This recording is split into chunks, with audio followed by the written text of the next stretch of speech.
రాంబాబు గారు హఠాత్తుగా మోహన హఠాత్తుగా ఎక్కుతున్నారు. మోహన హఠాత్తుగా ఎక్కుతున్నారు.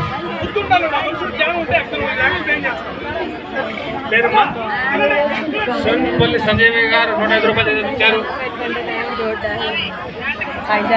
మేడకొండ రాధాకృష్ణ గారు చెప్పండి చెప్పండి. రూపాయి రాంబాబు గారు హఠాత్తుగా మోహన హఠాత్తుగా ఎక్కుతున్నారు.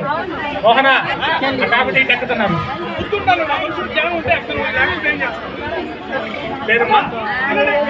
సోనిపల్లి సంజయ్ గారు 105 రూపాయలు ఇచ్చారు.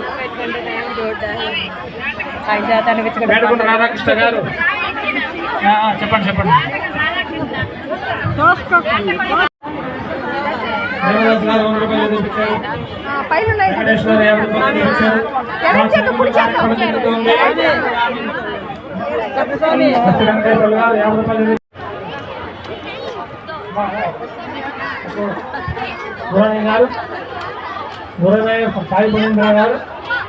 సోమవారం కుమార్కి 50 రూపాయలు చూపించారండి. మా చదివింపుల కార్యక్రమం జరుగుతుంది. యథాశక్తిగా సోమవారం అమ్మవారిని చదివించాలా. రాజేశ్వరి గారు 100 రూపాయలు చూపించాలా.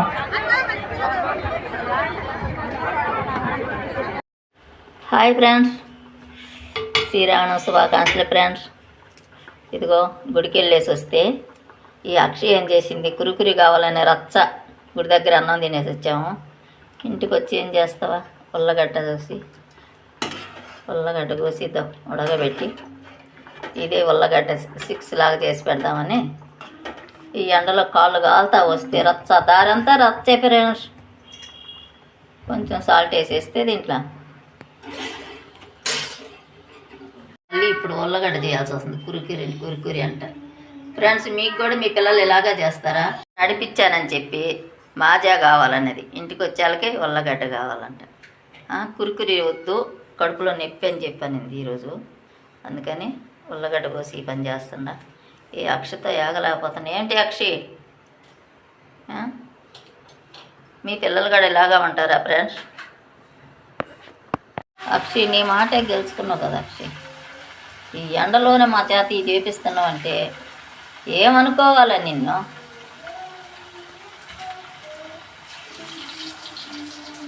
కురుకురి కొనే లేదని ఉల్లగడ్డ చేపిస్తున్నవే ఇప్పుడు.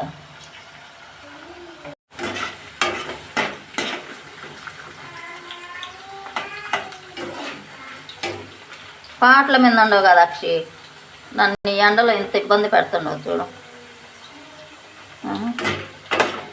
కురుకురి కోసం ఇంత బాధ పెడుతుండవా?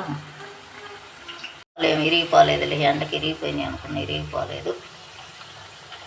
చూడండి, వచ్చి గుడి నుంచి వచ్చి ఎండలోనే జ్యూసు 2 ఇది పని చేపించింది కదా మా అక్షి. కురుకురి తీసిలేదని ఉల్లగడ్డ కోసి ఎండలోనే వచ్చి గుడి నుంచి వచ్చి పని చేశా. సరే ఫ్రెండ్స్కి చెప్పు, హాయ్ చెప్పు. ఫ్రెండ్స్ని తినమంటున్నావా? హాయ్ చెప్పు ఫ్రెండ్స్కి. శ్రీరామనవమి శుభాకాంక్షలు ఫ్రెండ్స్ అని చెప్పు. శుభాకాంక్షలు ఫ్రెండ్స్. శివుడు శ్రీరామనవా? ఓకే బాయ్ చెప్పు. అందరూ భోంచేసారా ఫ్రెండ్స్? అన్నం తిన్నారా? మేము గుడి నుంచి తిని గుడి దగ్గర తిని ఇప్పుడే వచ్చేసాము. బాయ్. ఓకే.